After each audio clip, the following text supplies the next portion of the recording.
ലൗഹിലേക്ക് join ചെയ്യുന്നതിന് മുമ്പ് എൻ്റെ ഒരു ധാരണ ഹിഫ്ള് പഠനം ഓഫ്ലൈനായിട്ട് മാത്രമേ സാധ്യമാകൂ എന്നുള്ളതായിരുന്നു.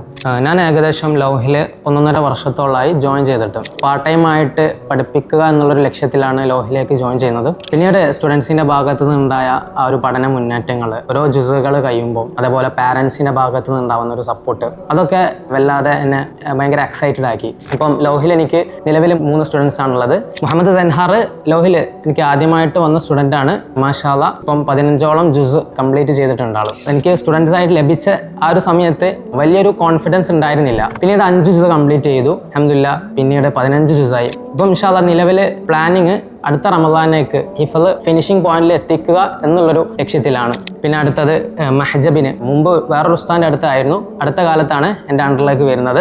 മാഷാ അല്ലാഹ് 5 ജുസ് ആൾ ബൈഹാർട്ട് ചെയ്തിട്ടുണ്ട്. വൈകാതെ 6ാമത്തെ ജുസയിലേക്ക് കടക്കും. പിന്നെ അബ്ദുള്ള ചെറിയ പ്രായമുള്ളൂ, സ്റ്റാർട്ടിംഗ് ആണ്, ഹിഫ്ള് പഠിച്ചു വരുന്നുള്ളൂ. വൈകാതെ ഹിഫ്ളിലേക്ക് കടക്കാനാണ് വിചാരിക്കുന്നത്. ലൗഹിലേക്ക് ജോയിൻ ചെയ്യുന്നതിന് മുമ്പ് എൻ്റെ ഒരു ധാരണ സാധാരണ ഖുർആൻ നോക്കി ഓതാ, അതുപോലെ തജ്വീദ് നിയമങ്ങൾ പഠിക്കുക എന്നുള്ളതൊക്കെ ഓൺലൈനായിട്ട് സാധ്യമാവുമെങ്കിലും ഹിഫ്ള് പഠനം ഓഫ്ലൈനായിട്ട് മാത്രം സാധ്യമാകുമെന്നുള്ളൊരു കോൺസെപ്റ്റ് ആയിരുന്നു എനിക്കുള്ളത്. പിന്നീട് ധാരണ മാറ്റി തന്നത് ചുരുക്കി പറഞ്ഞാൽ ഇവർ 3 പേരുമാണ്. പിന്നെ അതേപോലെ ഓഫ്ലൈനായിട്ട് പഠിക്കുമ്പം ഏത് മെത്തേഡ് ഉപയോഗിച്ചാണോ പാഠങ്ങൾ കൊടുക്കുന്നത് അതിലൊട്ടും ഒരു കുറവ് വരുത്താത്ത രീതിയിലാണ് ഓൺലൈനായിട്ട് ഇവർ ഹിഫ്ള് പഠിച്ചുകൊണ്ടിരിക്കുന്നത്.